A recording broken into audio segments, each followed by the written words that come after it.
تاریخ اسلام کا یہ حقیقی ڈرامہ 23 مارچ 1169 کے دن سے شروع ہوتا ہے، جب صلاح الدین ایوبی کو مصر کا وائسرائے اور کمانڈر ان چیف بنا کر بھیجا گیا۔ اسے اتنا بڑا رتبہ اس لیے ملا کیونکہ ایک تو اس کا تعلق حکمران خاندان سے تھا، دوسرے وہ چھوٹی عمر میں ہی لڑنے بھیڑنے کی صلاحیت کا ماہر ہو گیا تھا۔ وہ فن ضرب و حرب میں ماہر تھا اور سپہ گری اسے وراثت میں ملی تھی۔ اس کے ذہن میں حکمرانی کے معنی بادشاہی، اسلام کی پاسبانی اور قوم کی عظمت اور فلاح و بہبود تھی۔ اس کا جب شعور بیدار ہوا تو پہلی خلش ہی یہ محسوس کی کہ مسلمان حکمرانوں میں نہ صرف یہ کہ اتحاد نہیں بلکہ وہ ایک دوسرے کی مدد سے بھی گریز کرتے ہیں۔ وہ حکمران عیاش ہو گئے تھے۔ شراب اور عورت نے جہاں ان کی زندگی رنگین بنا رکھی تھی، وہاں عالم اسلام اور خدا کے اس عظیم مذہب کا مستقبل تاریک ہو گیا تھا۔ ان امیروں، ان کے وزیروں اور مشیروں کے حرم غیر مسلم لڑکیوں سے بھرے ہوئے تھے۔ زیادہ تر لڑکیاں یہودی اور عیسائی تھیں، جنہیں خاص تربیت دے کر ان حرموں میں داخل کیا گیا تھا۔ غیر معمولی حسن اور اداکاری میں کمال رکھنے والی یہ لڑکیاں مسلمان حکمرانوں اور سربراہوں کے کردار اور قومی جذبے کو دیمک کی طرح کھا رہی تھی۔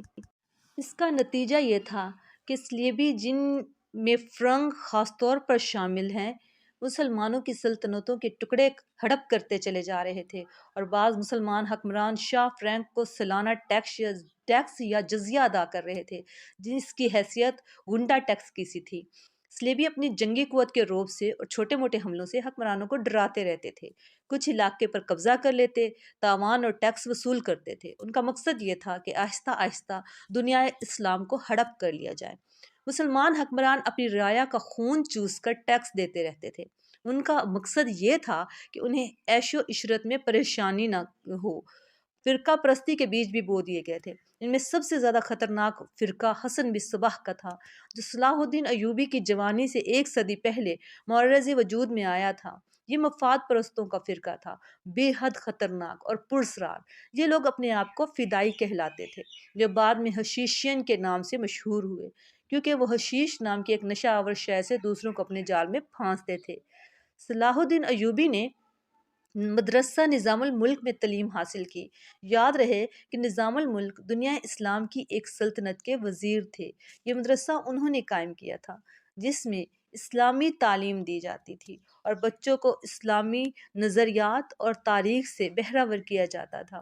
ایک مورخ ابن الاطہر کے مطابق نظام الملک حسن بن صباح کے فدائیوں کا پہلا شکار ہوئے تھے، کیونکہ وہ رومیوں کی توسیع پسندی کی راہ میں چٹان بنے ہوئے تھے۔ رومیوں نے 1091 میں انہیں فدائیوں کے ہاتھوں قتل کرا دیا۔ ان کا مدرسہ قائم رہا۔ صلاح الدین ایوبی نے وہیں تعلیم حاصل کی۔ اسی عمر میں اس نے سپاہ گری کی تربیت اپنے بزرگوں سے لی۔ نور الدین زنگی نے اسے جنگی چالیں سکھائی، ملک کے انتظامات کے سبق دیے اور ڈپلومیسی میں مہارت دی۔ اس تعلیم و تربیت نے اس کے اندر وہ جذبہ پیدا کر دیا جس نے آگے چل کر اسے صلیبیوں کے لیے بجلی بنا دیا۔ اوائل عمری میں ہی اس نے اپنی ذہانت اور اہلیت حاصل کر لی تھی، جو ایک سالار اعظم کے لیے ضروری ہوتی ہے۔ صلاح الدین ایوبی نے فن حرب و ضرب میں جاسوسی، انٹیلیجنس، کمانڈو اور گریلا آپریشن کو خصوصی اہمیت دی۔ اس نے دیکھ لیا تھا کہ صلیبی جاسوسی کے میدان میں آگے نکل گئے۔ وہ مسلمانوں کے نظریات پر نہایت کارگر اور کامیاب حملے کر رہے ہیں۔ صلاح الدین ایوبی نظریات کے محاذ پر لڑنا چاہتا تھا، جس میں تلوار استعمال نہیں ہوتی۔ اس کہانی میں آگے چل کر آپ دیکھیں گے کہ اس کی تلوار کا وار تو گہرا تھا ہی، اس کی محبت کا وار اس سے بھی زیادہ مار کرتا تھا۔ اسے جب مصر کا وائسرائے اور کمانڈر ان چیف بنا کر بھی مصر بھیجا گیا تو ان سینئر افیسروں نے ہنگامہ برپا کر دیا جو اس عہدے کی آس لگائے بیٹھے تھے۔ ان کی نگاہوں میں صلاح الدین ایوبی ابھی طفل مکتب تھا، مگر اس طفل مکتب نے جب ان کا سامنا کیا، اس کی باتیں سنی تو ان کا احتجاج سرد پڑ گیا۔ مورخ لین پول کے مطابق صلاح الدین ایوبی ڈسپلن کا بڑا ہی سخت ثابت ہوا۔ اس نے تفریح، عیاشی اور آرام کو اپنے لیے اور اپنی فوج کے لیے حرام قرار دے دیا۔ اس نے اپنی دماغی اور جسمانی قوتوں کو صرف اس بات پر مرکوز رکھا کہ سلطنت اسلامیہ کو مستحکم کرنا ہے، صلیبیوں کو اس سرزمین سے نکالنا ہے اور فلسطین پر وہ ہر قیمت پر قبضہ کرنا چاہتا تھا۔ اس نے یہی مقاصد اپنی فوج کو دیے۔ فوج کا وائسرائے بن کر اس نے کہا، خدا نے مجھے مصر کی سرزمین دی ہے اس کی ذات باری مجھے فلسطین بھی ضرور عطا کرے گی۔ مگر مصر پہنچ کر اس پر انکشاف ہوا کہ اس کے مسلمان بھائی بھی اس کے خلاف سازشیں کر رہے تھے۔ انہوں نے اس کے راہ میں بڑے بڑے حسین جال بچھا رکھے تھے جو صلیبیوں کے عزائم اور جنگی قوت سے زیادہ خطرناک تھے۔ مصر میں صلاح الدین ایوبی کا استقبال جن لوگوں نے کیا ان میں ناجی نام کا ایک سالار خصوصی اہمیت کا حامل تھا۔ ایوبی نے سب کو سر سے پاؤں تک دیکھا۔ ان کے ہونٹوں پر مسکراہٹ اور زبان پر پیار محبت کی چاشنی تھی۔ بعض پرانے افسروں نے اسے ایسی نگاہوں سے دیکھا جن میں طنز اور تمسخر بھی تھا۔ وہ صلاح الدین کے صرف نام سے واقف تھے یا ان کے متعلق یہ جانتے تھے کہ وہ حکمران خاندان کا فرد اور اپنے چچا کا جان نشین ہے۔ وہ یہ بھی جانتے تھے کہ نور الدین زنگی کے ساتھ اس کا رشتہ کیا ہے۔ ان کی نگاہوں میں صلاح الدین ایوبی کی اہمیت بس اس کے خاندان کی بدولت تھی، یا اس وجہ سے انہوں نے اسے اہمیت دی کہ وہ مصر کا فوجی وائسرائے بن کر آیا تھا۔ اس کے سوا انہوں نے صلاح الدین ایوبی کو کوئی اہمیت نہیں دی۔ ایک بوڑھے آفیسر نے اپنے ساتھ کھڑے آفیسر کے کان میں کہا، بچہ ہے، اسے ہم پال لیں گے۔ مورخ اور اس وقت کے واقعہ نگار یہ نہیں بتا سکتے کہ صلاح الدین ایوبی نے ان لوگوں کی نظریں بھانپ لی تھی یا نہیں۔ وہ استقبال کرنے والے اس ہجوم میں بچہ لگ رہا تھا۔ البتہ جب وہ ناجی کے سامنے مسافہ کرنے کے لیے رکا تو ایوبی کے چہرے پر تبدیلی سی آ گئی تھی۔ وہ ناجی سے ہاتھ ملانا چاہتا تھا، لیکن ناجی جو اس کے باپ کی عمر کا تھا سب سے پہلے درباری خوشامدیوں کی طرح جھکا، پھر ایوبی سے بغل گیر ہو گیا۔ اس نے ایوبی کی پیشانی چوم کر کہا، میرے خون کا آخری قطرہ بھی تمہاری جان کی حفاظت کے لیے رہے گا۔ تم میرے پاس زنگی اور شرکوہ کی امانت ہو۔ میری جان عظمت اسلام سے زیادہ قیمتی نہیں۔ صلاح الدین ایوبی نے ناجی کا ہاتھ چوم کر کہا، محترم، اپنے خون کا ایک ایک قطرہ سنبھال کر رکھیے، صلیبی سیاہ گھٹاؤں کی مانند چھا رہے ہیں۔ ناجی جواب میں صرف مسکرایا، جیسے صلاح الدین ایوبی نے اسے کوئی لطیفہ سنایا ہو۔ صلاح الدین ایوبی اس تجربہ کار سالار کی مسکراہٹ کو غالباً نہ سمجھ سکا۔ ناجی فاطمی خلافت کا پروردہ سالار تھا۔ وہ مصر میں باڈی گارڈز کا کمانڈر تھا جس کی نفری 50,000 تھی اور ساری کی ساری نفری سوڈانی تھی۔ یہ فوج اس دور کے جدید ہتھیاروں سے مسلح تھی اور یہ فوج ناجی کا ہتھیار بن گئی تھی جس کے زور پر وہ بے تاج بادشاہ بنا بیٹھا تھا۔ وہ سازشوں اور مفاد پرستی کا دور تھا۔ اسلامی دنیا کی مرکزیت ختم ہو چکی تھی۔ صلیبیوں کی بھی نہایت دلکش تخریب کاریاں شروع ہو چکی تھیں۔ زر پرستی اور تعاش کا دورہ تھا۔ جس کے پاس ذرا سی بھی طاقت تھی اسے وہ اپنے اقتدار کے تحفظ کے لیے اور دولت سمیٹنے کے لیے استعمال کرتا تھا۔ سوڈانی باڈی گارڈز فوج کا کمانڈر ناجی مصر میں حکمرانوں اور دیگر سربراہوں کے لیے دہشت بنا ہوا تھا۔ خدا نے اسے سازش ساز دماغ دیا تھا۔ اسے اس دور کا بادشاہ ساز کہا جاتا تھا۔ بنانے اور بگاڑنے میں خصوصی مہارت رکھتا تھا۔ اس نے صلاح الدین ایوبی کو دیکھا تو اس کے چہرے پر بالکل اسی طرح مسکراہٹ آ گئی جس طرح کمزور سی بھیڑ کو دیکھ کر بھیڑیے کے دانت نکل آتے ہیں۔ ایوبی اس زہر خون کو پہچان نہ سکا۔ اس کے لیے سب سے زیادہ اہم آدمی ناجی ہی تھا، کیونکہ وہ 50,000 باڈی گارڈز کا کمانڈر تھا اور صلاح الدین کو اس کی فوج کی ضرورت تھی۔ صلاح الدین ایوبی سے کہا گیا کہ حضور، آپ بڑی لمبی مسافت سے تشریف لائے ہیں، پہلے آرام کر لیں۔ تو اس نے کہا، میرے سر پر جو دستار رکھ دی گئی ہے میں اس کے اہل نہ تھا۔ اس دستار نے میرا آرام اور میری نیند ختم کر دی ہے۔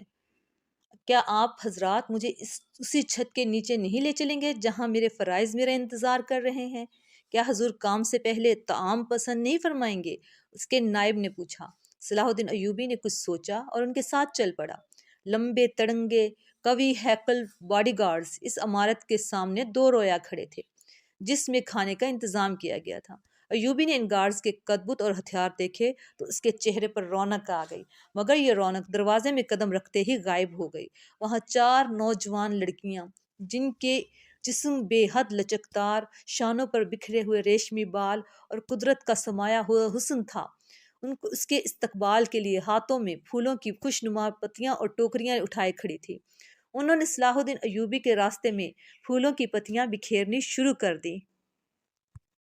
اس کے ساتھ ہی دف کی تال پر طاؤس و رباب اور شہنائیوں کا مسحور کن نغمہ ابھرا۔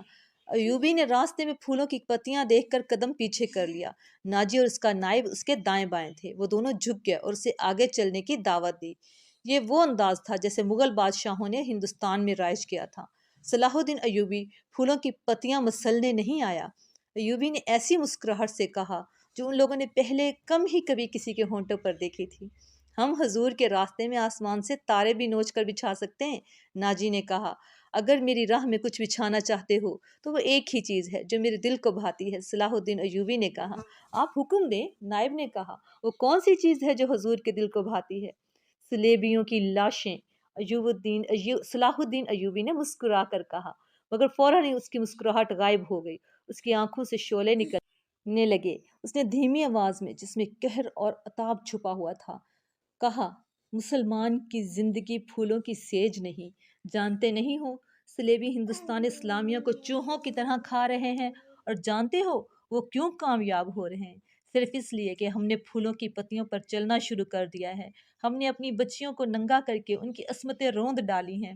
میری نظریں فلسطین پر لگی ہوئی ہیں، تم میری راہ میں پھول بچھا کر مصر سے بھی اسلام کا جھنڈا اتروا دینا چاہتے ہو؟ اس نے سب کو ایک نظر دیکھا اور دبدبے سے کہا، اٹھا لو یہ پھول میرے راستے سے، میں ان پر قدم رکھا تو میری روح کانٹوں سے چھلنی ہو جائے گی۔ ہٹا دو لڑکیوں کو میرے راستے سے، کہیں ایسا نہ ہو کہ میری تلواریں ان کے اتنے دلکش سنہرے بالوں میں الجھ کر بیکار نہ ہو جائیں۔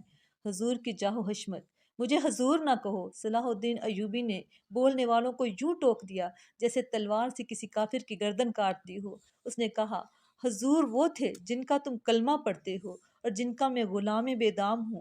میری جان فدا ہو اس حضور صلی اللہ علیہ وسلم پر جن کے تقدس پیغام کو میں سینے پر کندہ کر رکھا ہے۔ میں یہی پیغام لے کر مصر میں آیا ہوں۔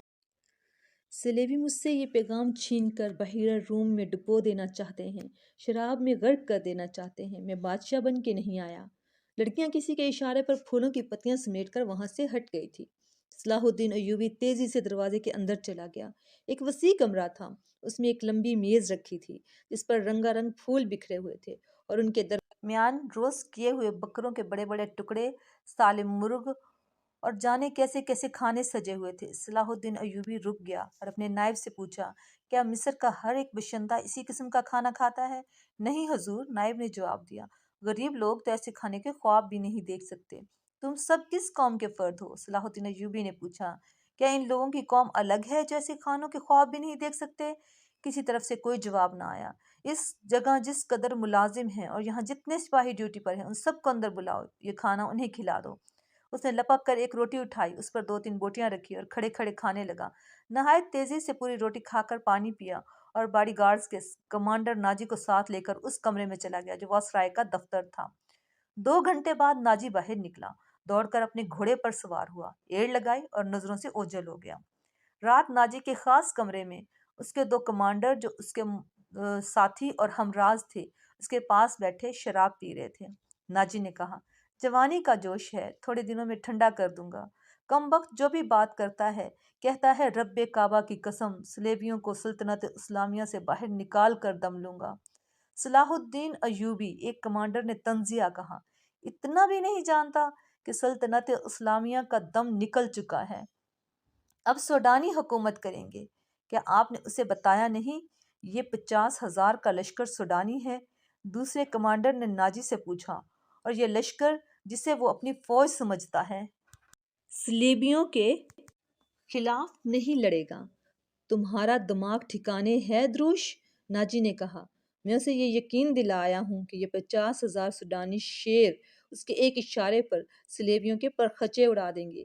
لیکن ناجی چپ ہو کر سوچ میں پڑ گیا۔ لیکن کیا؟ اس نے مجھے حکم دیا ہے کہ مصر کے باشندوں کی ایک فوج تیار کرو۔ ناجی نے کہا، اس نے کہا ہے کہ ایک ہی ملک کی فوج مناسب نہیں ہوتی، وہ مصر کے لوگوں کو بھرتی کر کے ہماری فوج میں شامل کرنا چاہتا ہے۔ تو آپ نے کیا جواب دیا؟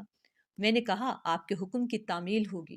ناجی نے جواب دیا، مگر میں ایسے حکم کی تعمیل نہیں کروں گا۔ مزاج کا کیسا ہے؟ اور دروش نے پوچھا۔ ضد کا پکا معلوم ہوتا ہے۔ ناجی نے جواب دیا، آپ کی دانش اور تجربے کے سامنے تو وہ کچھ بھی نہیں لگتا۔ دوسرے کمانڈر نے کہا، نیا نیا امیر مصر بن کے آیا ہے، کچھ روز تو یہ نشہ طاری رہے گا۔ میں یہ نشہ اترنے نہیں دوں گا، ناجی نے کہا، اسے اسی نشے میں بدمست کر کے ماروں گا۔ بہت دیر تک یہ تینوں سلطان صلاح الدین ایوبی کے خلاف باتیں کرتے رہے اور اس مسئلے پر غور کرتے رہے کہ اگر صلاح الدین ایوبی نے ناجی کی بے تاج بادشاہی کے لیے خطرہ پیدا کر دیا تو وہ کیا کارروائی کریں گے۔ صلاح الدین ایوبی اپنے نائبین کو سامنے بٹھائے یہ ذہن نشین کرا رہا تھا کہ وہ حکومت کرنے نہیں آیا اور نہ کسی کو حکومت کرنے دے گا۔ اس نے انہیں کہا کہ اسے جنگی طاقت کی ضرورت ہے اور اس نے یہ بھی کہا کہ اسے یہاں کا فوجی ڈھانچہ بالکل پسند نہیں۔ 50,000 باڈی گارڈز سوڈانی ہیں۔ ہمیں ہر خطے کے باشندوں کو یہ حق دینا ہے کہ وہ ہماری فوج میں آئیں اور اپنے جوہر دکھائیں اور مال غنیمت میں اپنا حصہ وصول کریں۔ یہاں کے عوام کا معیار زندگی اسی طرح بلند ہو سکتا ہے۔ صلاح الدین ایوبی نے انہیں بتایا، میں نے ناجی سے کہہ دیا ہے کہ وہ عام بھرتی شروع کر دے۔ کیا آپ کو یقین ہے کہ وہ آپ کے حکم کی تعمیل کرے گا؟ ایک ناظم نے اس سے پوچھا۔ کیا وہ حکم کی تعمیل سے گریز کرے گا؟ وہ گریز کر سکتا ہے، ناظم نے جواب دیا۔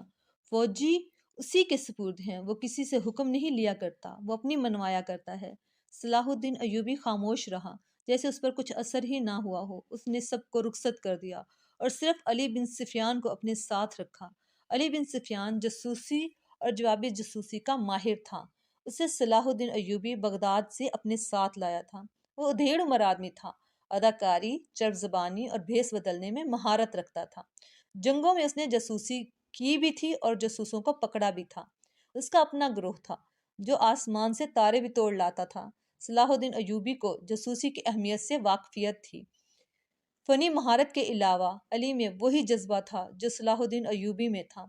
تم نے سنا علی، صلاح الدین نے کہا، یہ لوگ کہہ گئے ہیں کہ ناجی کسی سے حکم لیا نہیں کرتا، اپنی منوایا کرتا ہے۔ ہاں، علی نے جواب دیا، میں نے سن لیا ہے۔ اگر میں چہرے پہچاننے میں غلطی نہیں کرتا تو میری رائے میں باڈی گارڈز کا یہ کمانڈر جس کا نام ناجی ہے ناپاک ذہنیت کا انسان ہے۔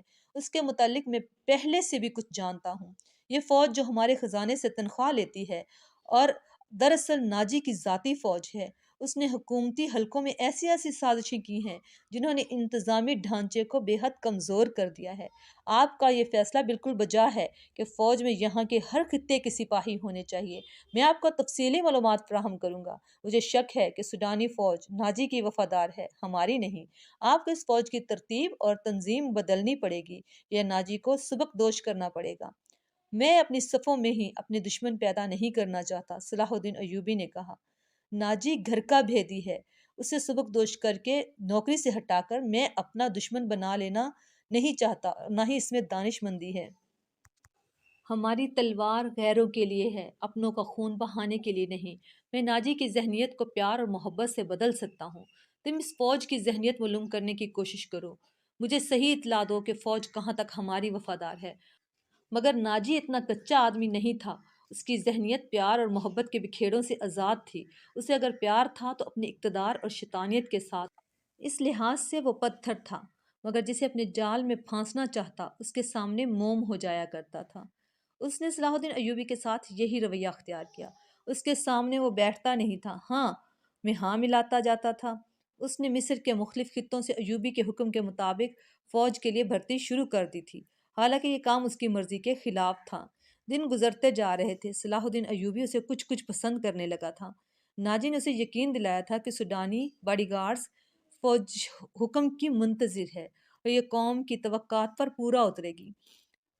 ناجی 2-3 مرتبہ صلاح الدین ایوبی کو کہہ چکا تھا کہ وہ باڈی گارڈز کی طرف سے اسے دعوت دینا چاہتا ہے اور فوج اس کے اعزاز میں جشن منانے کے لیے بے تاب ہے، لیکن صلاح الدین ایوبی مصروفیت کی وجہ سے دعوت قبول نہیں کر سکا تھا۔ رات کا وقت تھا۔ ناجی اپنے کمرے میں اپنے 2 ساتھیوں جونیئر کمانڈروں کے ساتھ بیٹھا شراب پی رہا تھا۔ 2 ناچنے والیاں سازوں کی ہلکی ہلکی موسیقی پر مستی میں آئی ہوئی ناگنوں کی طرح مسحور کن اداؤں سے رقص کر رہی تھی۔ ان کے پاؤں میں گھنگرو نہیں تھے، ان کے جسموں پر کپڑے صرف اسی قدر تھے کہ ان کے سطر ڈھکے ہوئے تھے، اور اس رقص میں خمار کا تاثر تھا۔ دربان اندر آیا اور ناجی کے کان میں کچھ کہا۔ ناجی جب شراب اور رقص میں محو ہوتا تو کوئی مخل کرنے کی جرات نہیں کر سکتا تھا۔ صرف دربان کو معلوم تھا کہ وہ کون سا ضروری کام ہے جس کی خاطر ناجی عیش و طرب کی محفل سے اٹھا کرتا ہے، ورنہ وہ اندر آنے کی جرات نہ کرتا۔ اس کی بات سنتے ہی ناجی باہر نکل گیا۔ دربان اسے دوسرے کمرے میں لے گیا۔ وہاں سوڈانی لباس میں ملبوس ایک ادھیڑ عمر آدمی بیٹھا تھا۔ اس کے ساتھ ایک جوان لڑکی تھی۔ ناجی کو دیکھ کر وہ اٹھی۔ ناجی اس کے چہرے اور قد کاٹ کی دلکشی دیکھ کر حیران رہ گیا۔ وہ عورتوں کا شکاری تھا۔ اسے عورتیں صرف اپنی عیاشی کے لیے درکار نہیں ہوتی تھی، وہ انہیں اپنے اس کے علاوہ بھی کئی کام لیا کرتا تھا، جن میں ایک یہ تھا کہ وہ نہایت خوبصورت اور عیار لڑکیوں کے ذریعے بڑے بڑے آفیسروں کو اپنی مٹھی میں رکھتا تھا، اور ایک کام یہ بھی تھا کہ انہیں امیروں وزیروں کو بلیک میل کرنے کے لیے استعمال کرتا تھا، اور ان سے وہ جاسوسی بھی کرواتا تھا۔ جس طرح قصاب جانور کو دیکھ کر بتا دیتا ہے کہ اس کا گوشت کتنا ہے، اسی طرح ناجی لڑکی کو دیکھ کر اندازہ لگا لیا کرتا تھا کہ یہ کس کام کے لیے موزوں ہے۔ لڑکیوں کے بیپاری اور بردہ فروش اکثر ناجی کے پاس مال لاتے رہتے تھے۔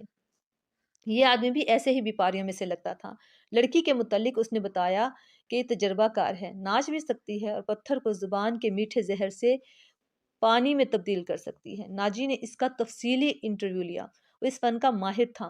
اس کے مطابق اس نے لڑکی کا امتحان لیا اور اس نے یہ رائے قائم کی کہ جس کام کے لیے وہ ایک اور لڑکی کو تیار کر رہا تھا، اس کے لیے یہ لڑکی تھوڑی سی ٹریننگ کے بعد موزوں ہو سکتی ہے۔ سودا طے ہو گیا، بیپاری قیمت وصول کر کے چلا گیا۔ ناجی لڑکی کو اس کمرے میں لے گیا جہاں اس کے دو ساتھی رقص اور شراب سے دل بہلا رہے تھے۔ اس نے لڑکی کو ناچنے کے لیے کہا۔ لڑکی نے جب چگا اتار کر جسم کو دو ہی بل دیے تو ناجی اور اس کے ساتھی تڑپ اٹھے۔ پہلی دونوں ناچنے والیوں کے رنگ پیلے پڑ گئے۔ اس نئی لڑکی کے سامنے ان کی قدر و قیمت کم ہو گئی۔ ناجی نے اسی وقت محفل برخاست کر دی اور اس لڑکی کو اپنے پاس بٹھا کر سب کو باہر نکال دیا اور لڑکی سے پوچھا کہ تو اس نے اپنا نام زکوئی بتایا۔ ناجی نے اسے کہا، زکوئی، تمہیں یہاں لانے والے نے بتایا ہے کہ تم پتھر کو پانی میں تبدیل کر سکتی ہو۔ میں تمہارا یہ کمال دیکھنا چاہتا ہوں۔ وہ پتھر کون ہے؟ زکوئی نے پوچھا۔ نیا امیر مصر، ناجی نے جواب دیا۔ وہ سالار اعظم بھی ہے۔ صلاح الدین ایوبی؟ زکوئی نے پوچھا۔ ہاں، صلاح الدین ایوبی، ناجی نے کہا۔ اگر تم اسے پانی میں تبدیل کر دو تو اس کے وزن جتنا سونا تمہارے قدموں میں رکھ دوں گا۔ وہ شراب تو پیتا ہوگا؟ ناجی سے پوچھا اس نے۔ نہیں، ناجی نے جواب دیا۔ شراب، عورت، ناچ، گانے اور تفریح سے وہ اتنی ہی نفرت کرتا ہے جتنی ہر مسلمان خنزیر سے کرتا ہے۔ میں نے سنا تھا کہ آپ کے پاس لڑکیوں کا ایسا طلسم ہے جو نیل کی روانی کو روک لیتا ہے۔ زکوئی نے کہا، کیا وہ طلسم بیکار ہو گیا ہے؟ میں نے ابھی آزمایا ہی نہیں، ناجی نے کہا۔ یہ کام تم کر سکتی ہو۔ میں صلاح الدین ایوبی کی عادتوں سے متعلق تمہیں بہت کچھ بتاؤں گا۔ کیا آپ اسے زہر دینا چاہتے ہیں؟ زکوئی نے پوچھا۔ ابھی نہیں، ناجی نے جواب دیا۔ میری اس کے ساتھ کوئی دشمنی نہیں، میں صرف یہ چاہتا ہوں کہ وہ ایک بار تم جیسی لڑکی کے جال میں پھنس جائے، پھر میں اسے اپنے پاس بٹھا کر شراب پلاؤں۔ اگر اسے قتل کرنا مقصود ہوتا تو یہ کام میں حشیشن سے نہایت آسانی سے کرا سکتا تھا۔ یعنی آپ اس کے ساتھ دشمنی نہیں، دوستی کرنا چاہتے ہیں؟ زکوئی نے کہا۔ اتنا برجستہ جملہ سن کر ناجی چند لمحے لڑکی کو دیکھتا رہا۔ وہ اس کی توقع سے زیادہ ذہین تھی۔ ہاں زکوئی، ناجی نے اس کے ملائم بالوں پر ہاتھ پھیر کر کہا، میں اس کے ساتھ دوستی کرنا چاہتا ہوں، ایسی دوستی کہ وہ میرا ہم نوالا اور ہم پیالہ بن جائے۔ آگے میں جانتا ہوں کہ مجھے اس سے کیا کام لینا ہے، ناجی نے کہا اور ذرا سوچ کر بولا، لیکن میں تمہیں یہ بھی بتا دینا ضروری سمجھتا ہوں کہ ایک جادو صلاح الدین ایوبی کے ہاتھ میں بھی ہے۔ اگر تمہارے حسن و ناز و انداز پر اس کا جادو چل گیا تو میں تمہیں زندہ نہیں رہنے دوں گا۔ اگر تم نے مجھے دھوکہ دیا تو تم ایک دن سے زیادہ زندہ نہیں رہ سکو گی۔ صلاح الدین ایوبی تمہیں موت سے بچا نہیں سکے گا۔ تمہاری زندگی اور موت میرے ہاتھ میں ہے۔ تم مجھے دھوکہ نہیں دے سکو گی، اسی لیے میں نے تمہارے ساتھ کھل کر باتیں کی ہیں، ورنہ میرے رتبے اور حیثیت کا آدمی ایک پیشہ ور لڑکی کے ساتھ پہلی ہی ملاقات میں ایسی باتیں نہیں کرتا۔ یہ آپ کو آنے والا وقت بتائے گا کہ کون کس کو دھوکہ دیتا ہے، زکوئی نے کہا۔ مجھے یہ بتائیے کہ صلاح الدین ایوبی تک میری رسائی کس طرح ہوگی؟ میں اسے ایک جشن میں بلا رہا ہوں، ناجی نے کہا۔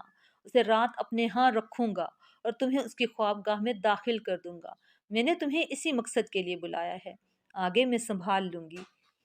وہ رات گزر گئی، پھر اور کئی راتیں گزر گئی۔ صلاح الدین ایوبی انتظامی کاموں اور نئی فوج تیار کرنے میں اتنا مصروف رہا کہ ناجی کی دعوت قبول کرنے کا وقت نہ نکال سکا۔ علی بن سفیان نے اسے ناجی کے متعلق جو رپورٹ دی، اس سے وہ پریشان ہو گیا۔ اس نے علی سے کہا، تو اس کا مطلب یہ ہے کہ یہ شخص صلیبیوں سے زیادہ خطرناک ہے۔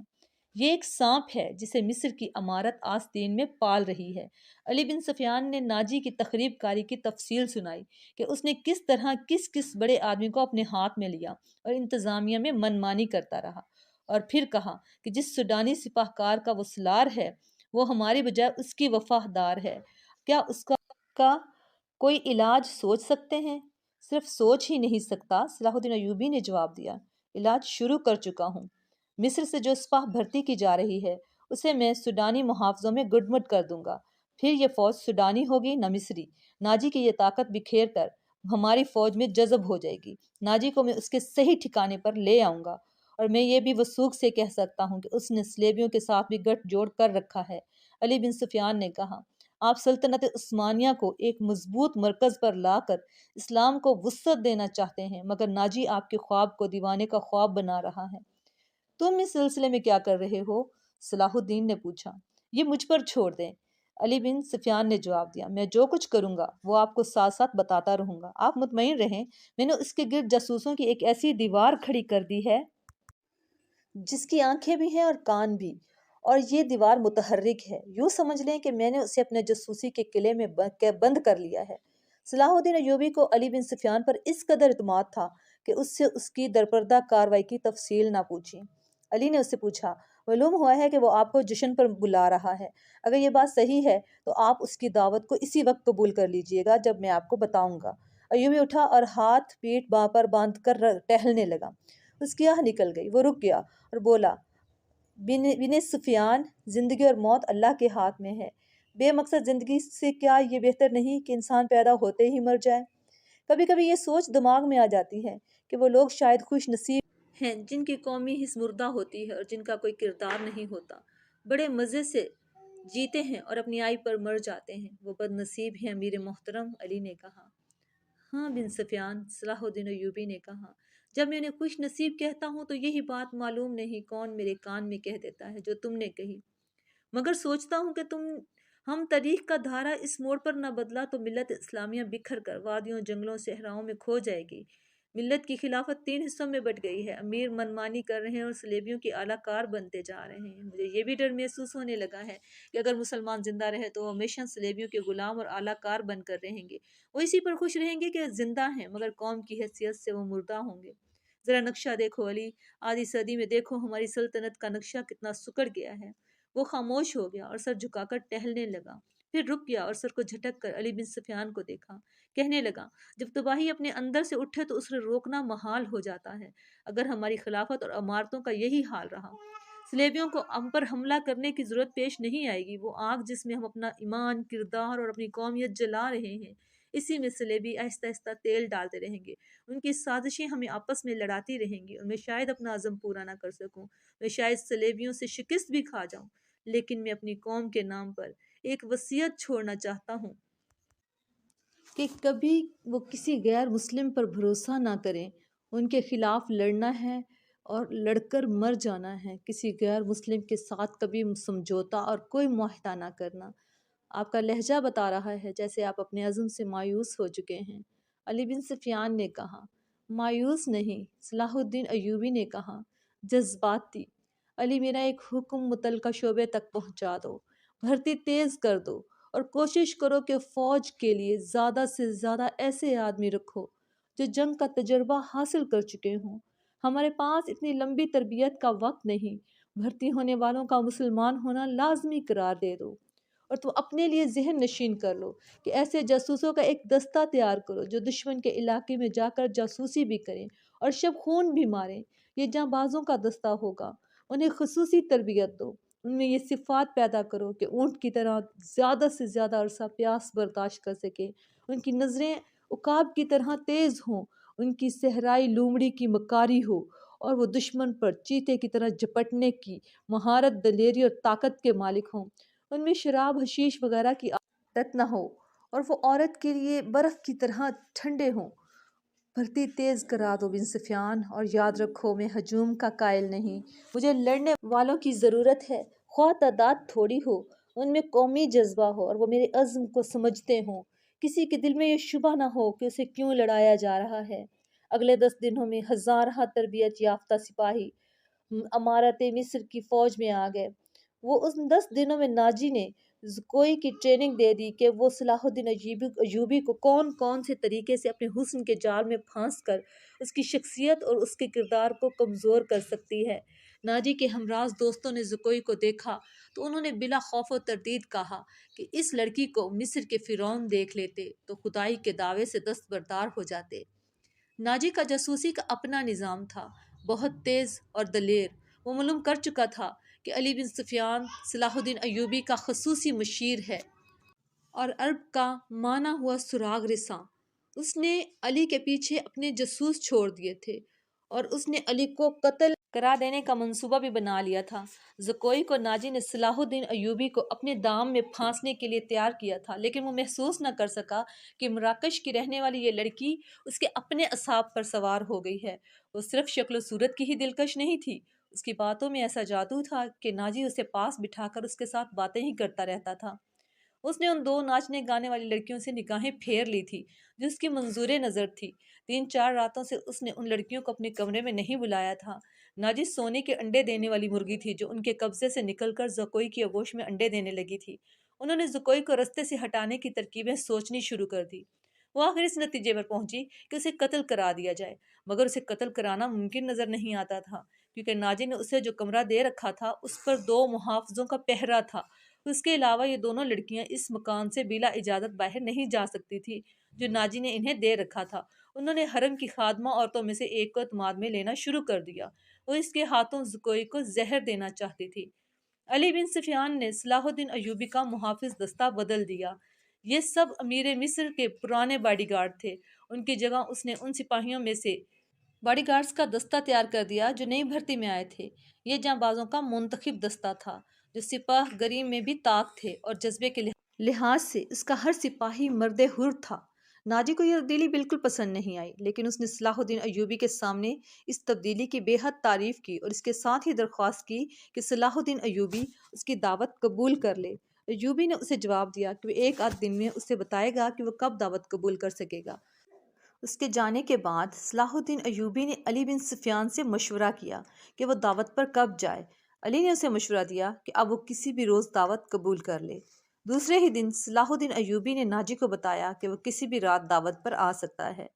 ناجی نے 3 روز بعد کی دعوت دی اور بتایا کہ یہ دعوت کم اور جشن زیادہ ہوگا اور یہ جشن شہر سے باہر صحرا میں مشعلوں کی روشنی میں منایا جائے گا۔ ناچ گانے کا بھی انتظام ہوگا اور باڈی گارڈ کے گھڑ سوار اپنے کرتب دکھائیں گے۔ شمشیر زنی اور بغیر ہتھیاروں کے لڑائی کے مقابلے ہوں گے اور صلاح الدین ایوبی کو رات وہیں قیام کرایا جائے گا۔ رہائش کے لیے خیمے نصب ہوں گے۔ صلاح الدین ایوبی پروگرام کی تفصیل سنتا رہا۔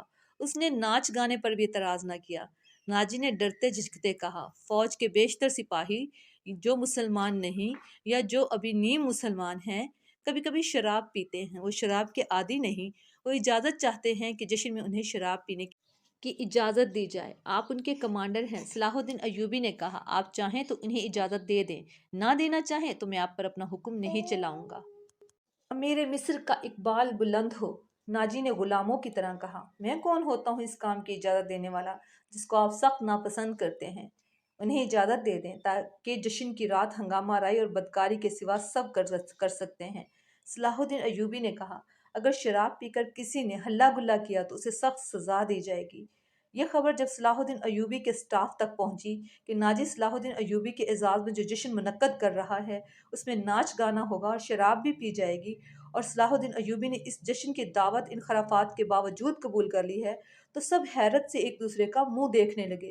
کسی نے کہا کہ ناجی جھوٹ بولتا ہے، وہ دوسروں پر اپنا رعب ڈالنا چاہتا ہے۔ کسی نے یہ رائے دی کہ ناجی کا جادو صلاح الدین ایوبی پر بھی چل گیا ہے۔ یہ رائے ان سربراہوں کو پسند آئی جو ناجی کے ہم نوالہ اور ہم پیالہ تھے۔ صلاح الدین ایوبی نے چارج لیتے ہی ان کے لیے عیش و عشرت، شراب نوشی اور بدکاری جرم قرار دے دی تھی۔ اس نے ایسا سخت ڈسپلن رائج کر دیا تھا کہ کسی کو بھی اپنے فرائض سے کوتاہی کی اجازت نہیں تھی، نہ ہی جرأت۔ وہ اس پر خوش تھے کہ آج نئے امیر مصر نے کسی دعوت میں شراب اور رقص کی اجازت دے دی ہے تو کل پرسوں وہ خود بھی ان رنگینیوں کا رسیہ ہو جائے گا۔ صرف علی بن سفیان تھا جسے معلوم تھا کہ صلاح الدین ایوبی نے ان خرافات کی اجازت کیوں دی ہے۔ جشن کی شام آ گئی۔ ایک تو چاندنی رات تھی۔ صحرا کی چاندنی اتنی شفاف ہوتی ہے کہ ریت کے ذرے بھی نظر آ جاتے ہیں۔ دوسرے ہزارہ مشعلوں نے وہاں صحرا کی رات کو دن بنا دیا تھا۔ باڈی گارڈز کا ہجوم تھا، ہر ایک وسیع میدان کے گرد دیواروں کی طرح کھڑا تھا۔ ایک طرف صلاح الدین ایوبی کے بیٹھنے کے لیے جو مسند رکھی گئی وہ کسی بڑے بادشاہ کا تخت معلوم ہوتی تھی۔ اس کے دائیں بائیں بڑے رتبوں کے مہمانوں کی نشستیں تھیں۔ اس وسیع و عریض تماشا گاہ سے تھوڑی دور مہمانوں کے لیے نہایت خوبصورت خیمے نصب تھے۔ وہاں سے ہٹ کر ایک بڑا خیمہ صلاح الدین ایوبی کے لیے نصب کیا گیا تھا، جہاں سے رات بسر کرنی تھی۔